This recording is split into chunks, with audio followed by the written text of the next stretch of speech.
Et après, en fait, chaque pupitre, ouais, je les écris et il y a plein de choses que tu peux faire varier. Donc du coup, c'était ma première expérience. Et ce qui est très drôle quand même, c'est que j'ai gagné un prix avec cette musique-là.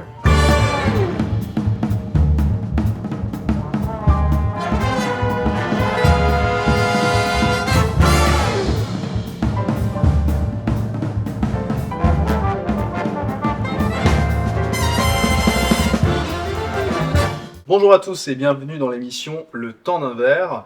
L'émission où on reçoit des personnes qui font bouger le monde avec des métiers atypiques, des aventures intéressantes. Salut, moi c'est Alice et aujourd'hui nous recevons Martin qui va nous parler de son métier. Alors asseyez-vous confortablement, servez-vous un verre et c'est parti pour une nouvelle édition du Temps d'un verre. Déjà, on te connaît parce que tu as travaillé avec nous sur le projet de l'agent du président. Ouais. Est-ce que tu connais un peu le concept de l'émission, tout ça Alors pas vraiment, vous pouvez m'expliquer un petit peu, ouais. Alors écoute, on t'a invité pour que tu nous parles un petit peu de ton métier de compositeur. Et le concept de l'émission, c'est qu'en fait, on va échanger autour de ton métier, on va te poser des petites questions, il y aura des petites épreuves, des petits jeux plutôt, on va dire. Voilà. Des jeux. Et on va faire ça aujourd'hui en dégustant des jus. Exactement, donc alors, c'est des nectars d'une fabrication française, donc on en a un à la fraise, l'autre à l'abricot. Qu'est-ce qui te branche le plus? Abricot. Le jeu a commencé ou il faut répondre honnêtement? Non, c'est pas un jeu. C'est juste Qu'est-ce que t'as envie de qui boire? te tente le plus. Fraise, allez. Allez, fraise, vas-y, Fraise. on va commencer. C'est la période. Alors Martin, tu es compositeur. Est-ce que tu peux un petit peu nous parler de ton métier et te présenter un petit peu qu'est-ce que tu fais? Je suis compositeur vraiment de musique à l'image, c'est-à-dire que c'est vraiment de la musique apposée à tout type d'image. Ça peut être court-métrage, long-métrage, documentaire, jeux vidéo, publicité. Ça fait à peu près... je dois dire, je pense, 2 ans et demi, 3 ans que je fais ça. Okay. Et avant ça, je fais beaucoup de scènes encore avec ma compagne, on s'appelle Margot et Martin, on fait de la chanson à texte. Donc on a commencé comme ça, puis c'est elle qui m'a dit un jour, il faudrait bien peut-être que tu allies ta passion du cinéma avec la musique. Et c'est comme ça que j'ai commencé à explorer, et je la remercie tous les jours, parce que vraiment, c'est un beau chemin. Elle t'a poussé et t'as pu te lancer. Est-ce que t'as à ton compte ou... Je suis en train de me poser ces questions-là. En tout cas, je suis à mon compte pour l'instant, effectivement, mais la structure juridique doit encore être clarifiée. J'ai le statut artiste-auteur pour l'instant, donc c'est que je peux commencer comme ça. Après, est-ce que c'est la meilleure forme pour moi avec ce que je veux faire? Je ne sais pas encore. Je me pose ces questions. Ok. Et en fait, qu'est-ce qui t'a attiré en fait dans tout ce qui touche à la musique? Est-ce que quand tu étais jeune déjà, tu étais attiré par ça? C'est venu après? Comment ça s'est passé pour toi? Ouais, c'est vrai que j'ai toujours été passionné de cinéma, où j'étais très fan de Star Wars, les grandes sagas américaines, Harry Potter. Donc c'était d'abord le cinéma qui est venu pour moi. Et c'est après coup, finalement, quand j'ai commencé à me lancer dans la musique à l'image, que je me suis rendu compte que même la musique à l'image a toujours été là. Effectivement, les premiers CD que j'écoutais, c'était John Williams, Harry Potter 2, ce genre de choses. Oui. Donc je me suis rendu compte après coup que ça faisait pleinement sens de me lancer là-dedans. Donc ça a vraiment commencé comme ça, vraiment la passion du cinéma, des jeux vidéo aussi. Je joue vraiment pas mal quand j'étais adolescent, un peu moins maintenant. Tout cela a fait que ça a fait sens au moment de me dire bah tiens, effectivement je peux peut-être me lancer dans cette profession-là. Et comment tes proches ont réagi quand tu t'es lancé dans cette voie qui est pas c'est pas commun?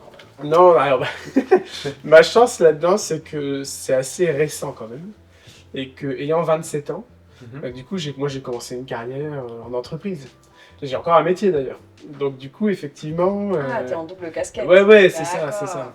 C'est pour ça que je me pose encore les questions sur la structure juridique. C'est que genre, j'ai encore l'opportunité de me poser ces questions-là de manière un peu sereine. Donc, mes proches, ils m'ont vu à 27 ans avec effectivement, certes un métier, mais avec l'envie de développer ça. Donc je pense qu'ils m'ont vraiment encouragé et j'ai encore la chance d'être très soutenu par mes proches. Ça, c'est vraiment une chance. Ça, on ne dira jamais assez à chaque fois. Quand on parle avec les auto-entrepreneurs ou des personnes qui veulent se lancer, il n'y a rien de plus important, je pense, que des amis ou des proches qui ta famille en fait, te soutiennent à le faire. C'est compliqué, c'est pas évident et c'est vrai que c'est important. Mais oui, effectivement, je suis vraiment d'accord avec toi et ça m'a clairement aidé à me lancer. Et du coup, le fait de me lancer un peu tardivement, et pas à 20 ans, en tant que des études, où les parents, à juste titre, pourraient peut-être un peu... paniquer. Là, le fait d'être un peu installé à côté, ça me permet de lancer ça à mon rythme aussi. C'était quoi ta première composition? C'est marrant parce que c'est un ancien collègue de travail avec qui j'avais vraiment accroché. Et à la base, on était tous les deux sur Paris et ça faisait quelques années que je l'avais pas vu et je me disais j'aimerais trop le revoir. Et lui-même, en le revoyant, m'a dit bah tiens, moi j'ai une petite structure indépendante, on fait nos films, nos courts-métrages et j'en ai un qui arrive. Et j'avoue, j'ai glissé ça direct. Ah, bah ça tombe bien, moi j'aimerais bien me lancer là-dedans, ça serait ma première fois et tout. Il m'a envoyé le scénario et j'ai écrit un thème qui lui a beaucoup plu. Et donc, du coup, ça a été ma première expérience. Et ce qui est très drôle quand même, c'est que j'ai gagné un prix avec cette musique-là. Oh, mais c'est génial. Ah, bah, mais alors, vraiment, c'est quelques reconnaissance, mois après. ouais. Et du coup, on parlait de, voilà, effectivement, de soutien des proches, mais ça aussi, ça m'a définitivement convaincu de me dire, putain, faut vraiment que j'en fasse quelque chose, quoi. Et du coup, avec ma première musique, j'ai gagné mon seul prix encore au jour d'aujourd'hui, mais avec cette On a dit musique-là. doucement, mais sûrement. Ouais, absolument. Quel est ton cheminement pour composer une musique? De quoi est-ce que tu pars? Comment tu composes cette musique? Alors, c'est vraiment un dialogue avec le réalisateur. Ok. C'est vraiment essentiel de comprendre que c'est pas notre musique ou c'est une musique qui va nous faire plaisir à nous. C'est une musique vraiment apposée à un projet et à une vision artistique. Ça, c'est un premier point qui est super important parce que il y a un équilibre à trouver entre les choses qu'on veut présenter, qu'on veut mettre en avant, et en même temps la capacité à se dire, bah oui, il faut que j'enlève ça, le réalisateur il aime bien ça. Donc on part en fait d'une discussion et d'un briefing presque de ce que le réalisateur veut, on détermine quand est-ce qu'on veut de la musique ou pas. En fonction des réalisateurs, il y a plus ou moins de l'ouverture sur, bah tiens, je peux peut-être essayer autre chose ou pas, ça dépend. Il faut être capable de travailler avec différents types de caractères, de profils. Donc on part de ça, et puis après c'est des allers-retours, des échanges. En général, ma V1 est assez genre, c'est pas vraiment ce qu'on s'était dit, c'est normal. Mais c'est comme ça. Et la V2 en général, ok, c'est bien. Oui, Donc c'est moi un j'ai toujours échange, genre, Mais c'est comme dans la vidéo, hein, quand tu fais une vidéo pour une entreprise, quelque Oui. chose, c'est rarement la V1 qui pour rassurer. En fait, tout bêtement, ça m'a fait penser au métier de réalisateur quand t'es sur un plateau et que les acteurs proposent une première manière de Ouais, jouer, c'est enfin ça. une première intention de jeu et que le réalisateur dit j'avais pas vu la scène comme ça, est-ce que vous pourriez reprendre? C'est un petit peu. C'est quoi, toi, ton style? Si t'as un style que tu devrais. Ça c'est très très dur à répondre. Je saurais pas dire en fait. Je sais pas à quoi c'est dû. Est-ce que c'est dû au fait que ça fait que 2-3 ans et que j'essaye encore beaucoup de choses? Et en même temps, moi j'aimerais bien me dire que j'ai pas style et que j'ai un style qui s'adapte à ce que les gens veulent, ce que les réalisateurs veulent. Donc du coup, est-ce que je sais que j'aime des choses particulières qui vont peut-être m'orienter, par exemple, étant fan d'Hans Zimmer. Chez Hans Zimmer, il y a quand même toujours la recherche d'un son particulier qu'on voit nulle part ailleurs, la recherche d'un rythme aussi, qui sont des choses que je pense que je retrouve chez moi fatalement parce que j'aime particulièrement ça. Est-ce que j'ai un style? Moi-même, je me pose la question aussi en ce moment, je suis en train de l'explorer. Peut-être qu'au-delà d'un style musical, peut-être un style cinématographique qui collerait du coup à ton style musical. Peut-être. C'est typiquement aussi une question que je suis en train de me poser parce que on nous demande beaucoup, on nous dit si on veut progresser dans ce milieu-là, il faut aussi se spécialiser. Moi, je propose de passer au premier jeu, donc qui est un blind test. Oh là là. On va te faire écouter quelques musiques. Honte, là. Mais non. Mais non. Et tu vas Non, devoir ça c'est toujours super deviner. T'inquiète. Ok, Des musiques de films. des musiques de films. On lance la première musique. Bon bah voilà, ça va. Vous me mettez à l'aise. Alors, Time, Hans Zimmer, Inception. Inception, vraiment un choc cinématographique quand je l'ai vu, quoi. Je pense à ce jour, peut-être mon film préféré. Et Time, ouais, c'est sa plus connue, je pense. Ouais, je pense. Et voilà, ça, elle est exceptionnelle. On passe à la deuxième.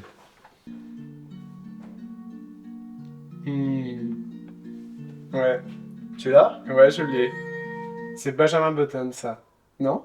Alexandre Desplat. Et le Non. film, c'est quoi? Benjamin Button. Benjamin Button. C'est pas Benjamin Button? C'est Alexandre Desplat, je pense, c'est sûr. La forme de l'eau? Non. Ah ouais. Mais alors, Ouais. franchement, vous réécouterez le début du thème de Benjamin Button. Ça ressemble. Ah, ça ressemble Ok. à fond. La forme de l'eau que j'ai pas vue, mais Alexandre Desplat que j'aime beaucoup aussi. Celle-là. Quelle mauvaise idée. Tu l'as? Non, j'ai pas. Tu l'as pas celui-là? J'ai pas ça. Le bon, la brute et le truand. Ouais, ça, ça. voilà, exactement. Ah, J'adore cette musique. J'avais revu ça, ça fait trop longtemps que j'ai vu. Je l'ai vu quand j'étais petit, je n'ai aucun souvenir de ce film. Dernière musique. Je suis désolé. Hein. Ah, ça. Ça, Ça, je c'est suis Indiana- sûre c'est que tu Indiana sais pas, Jones, je sais voilà. pas. Je savais que tu l'aurais pas. Voilà. Parfait. Merci de m'aider. Les mecs se sont dit on va lui mettre Harry Potter parce qu'il est tellement naze. Après, il y a Star Wars. Très bien, très bien. Non. Harry Potter, oui, bien sûr, voilà. Donc ça, Tu penses quoi de tout ce qui est la bande originale d'Harry Potter? Bah, elle est magnifique, effectivement, et je pense que ce qui est vraiment chouette, c'est d'avoir eu des compositeurs différents avec les films, comme les réalisateurs d'ailleurs. Très belle saga, très belle musique, Ah oui, non, très belle musicalement, réalisation. c'est vrai qu'il y a un travail J'adhère. musical dans les Harry Potter, effectivement. C'est clair. Si tu devais donner on va dire des conseils à des personnes qui veulent se lancer dans ce domaine-là, Oui. tu leur dirais quoi? Alors, moi, ce que je leur dirais, c'est que déjà, on n'arrête jamais d'apprendre et de progresser, comme un peu dans beaucoup de milieux artistiques, certes, mais c'est vrai aussi pour nous, je trouve.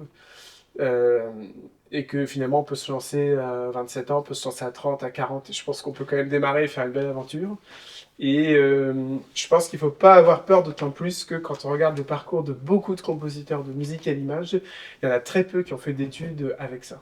Ils sont certes musiciens, peut-être, mais prenez Danny Elfman, c'est un autodidacte de A à Z, quoi. Et vous voyez jusqu'où il a pu aller. Donc, pour ceux qui veulent se lancer, moi je dirais, n'ayez pas peur de le faire. Ça prend du temps, évidemment, il faut s'investir, mais ça peut être à la portée de ceux qui s'investissent. Et, Ceux qui y vont, quoi. Tu pourrais peut-être nous parler du syndrome de l'imposteur. Ah oui, bah, qui est présent, effectivement. Alors, peut-être pas chez tout le monde, je sais pas, mais chez moi, oui, c'est le cas. C'est-à-dire, d'où l'importance d'être très bien entouré C'est ça. et d'avoir des gens de confiance pour vous faire des retours. Voilà, moi, je m'appuie beaucoup sur Margot, donc ma compagne. Hein, je lui fais tout écouter, quoi. Et c'est avec elle que je vois si je vais dans la bonne direction ou pas. Parce que moi-même, je ne sais jamais. Oui. Ou j'ai tendance à me dire. En fait, ça varie. Quand je commence, que ça commence à sonner, je dis, oh, c'est du génie. Puis après, je dis, c'est nul. Et entre les deux, on a Margot pour dire Pour cadrer un peu le truc. ouais, c'est bien. Et je pense que c'est un peu normal et c'est sain dans un sens d'être en doute et de se challenger toujours. Mais c'est aussi important d'avoir des garde-fous qui vont nous dire là, on peut y aller ou là, non, vraiment, il faut corriger. Ouais, conseiller un peu. Ouais, c'est bon. Et en termes techniques, tu peux me parler un petit peu des logiciels qui existent et de celui que toi tu utilises Oui. concrètement. Alors, effectivement, on a quelques logiciels un peu phares qui existent et on a, à ma connaissance, deux principaux qui s'affrontent pour vraiment la production musicale. On a Logic Pro côté Mac, ce que j'utilise, et on a Cubase de Windows PC. Alors, je schématise, mais c'est un peu ça. Et chacun a évidemment sa propre suite et chacun sa manière de travailler avec ça. Mais moi, j'utilise personnellement Logic Pro et l'écosystème Mac. Tu dirais qu'il faut investir dans quoi principalement? Donc, un bon ordi, Ouais. il y a un logiciel, il faut penser à investir dans les banques de sons, les Ouais. sons virtuels, Ouais. puisqu'on peut tout recréer aujourd'hui en virtuel, du piano, l'orchestre et plein d'effets qu'on va travailler nous-mêmes. Mais tout cela, ça coûte. Si vous travaillez avec musicien, il faut un logiciel de partition aussi, pour faire des partitions. Donc voilà, c'est tout. Ouais, c'est évidemment pas mal d'investissements à faire. On n'est pas obligé de tout faire d'un coup. Oui. Et plein de Ça solutions fait existent. oui. Moi, je te propose de passer au deuxième jeu. Ouais, c'est bon. Deuxième moment de stress. Non, c'est pas très Ça va. stressant, c'est assez simple. Ok. En fait, dans environ 1 minute, on va te poser quelques questions, tu vas devoir répondre par oui ou par non. Ok. globalement. Peut-on faire ce métier si on ne sait pas lire une partition? Oui. Peut-on faire ce métier si on ne joue d'aucun instrument? Oui. Peut-on faire ce métier si on ne supporte pas les délais courts? Non. Peut-on faire ce métier si on ne sait pas travailler en équipe? Non. Ok. Peut-on faire ce métier si on préfère improviser plutôt que suivre un brief? Non. Peut-on faire ce métier si on utilise uniquement des banques de sons? Oui. Et si on ne regarde pas beaucoup de films? Oui. Peut-on faire ce métier si on ne supporte pas les critiques? Non. Peut-on faire ce métier si on ne veut jamais toucher aux musiques des autres? Non. Et est-ce qu'on peut faire ce métier sans ordinateur? Non. Ah, c'est- Je pense pas. Moi, je veux juste revenir sur un point, Ouais. parce que ce qu'on discutait un peu avant, hors caméra, c'est que tu avais un gros tournage, dernièrement, avec tout un orchestre. Est-ce que tu Ouais. peux un peu nous en parler? Parce que je pense que ça doit être une sacrée expérience aussi. Oui, complètement. Bah, avec plaisir. En fait, c'est un orchestre qui s'est mis à la disposition au conservatoire où j'achève mes études en musique à l'image. Et c'est un camarade qui a réussi à glisser un projet de court-métrage. Je me suis dit, il faudrait que je fasse un peu la même chose. Et à ce moment-là est arrivé le projet donc d'Émile, qui a aussi travaillé avec vous sur l'agent du président. Et du coup, en fait, on s'est mis au travail pour enregistrer la musique de son court-métrage. Moi, déjà de validation de la musique virtuelle avec Émile pour voir si effectivement ça fonctionnait bien. Et après, le travail de partition et ensuite d'enregistrement le jour J. Et ça a été effectivement une réelle grande expérience. Parce qu'effectivement, c'est un métier assez solitaire, où on travaille ses sons de son côté même orchestraux. Et on a beau essayer de reproduire ce que fait l'orchestre, on n'y arrive jamais vraiment. Est-ce qu'on y arrivera un jour? Je ne pense pas. T'avais combien de personnes Il y avait 40 musiciens, ouais. Énorme. Non mais ça devait être incroyable. Toi qui es donc compositeur, Ouais. est-ce que tu as été influencé par tes parents? Qu'est-ce que tes parents ils écoutaient? Est-ce qu'il y a une influence familiale ou pas du tout? Alors, oui et non, dans le sens où ils n'étaient pas instrumentistes. Mes parents, mon père jouait de la flûte, mais il n'en a pas joué beaucoup. Par contre, on écoutait beaucoup de musique à la maison, mais par contre beaucoup de rock, pop, Ok. rock, blues, ce genre de choses. Et après, je suis rentré au conservatoire assez vite en piano, donc du coup, après le classique est un peu arrivé en même temps que tout ça. Alors, moi j'ai une petite question par rapport aux droits d'auteur. Oui. Quand un réalisateur vient te voir, te dit voilà, j'aimerais que tu me composes une musique pour mon film. Et une fois que toi tu composes la musique, les droits sont à toi, je pense. Comment ça se passe? Deux choses à pas confondre en fait. Il y a des musiques libres de droit, mais qui sont déjà toutes faites. Mhm. Et il y a des sons que toi que tu as achetés. Et donc ces sons-là vont te servir à faire ta musique. Là, il n'y a pas de question de droit. C'est-à-dire, toi, tu as acheté le son, donc il est à toi et tu peux t'en servir comme tu le souhaites. Voilà. Et donc par Tu contre, achètes vraiment les sons et tu composes Ouais. son par son comme si... c'est ça. Donc s'il y a un orchestre, j'achète une suite de D'accord. sons qui sont des sons orchestraux.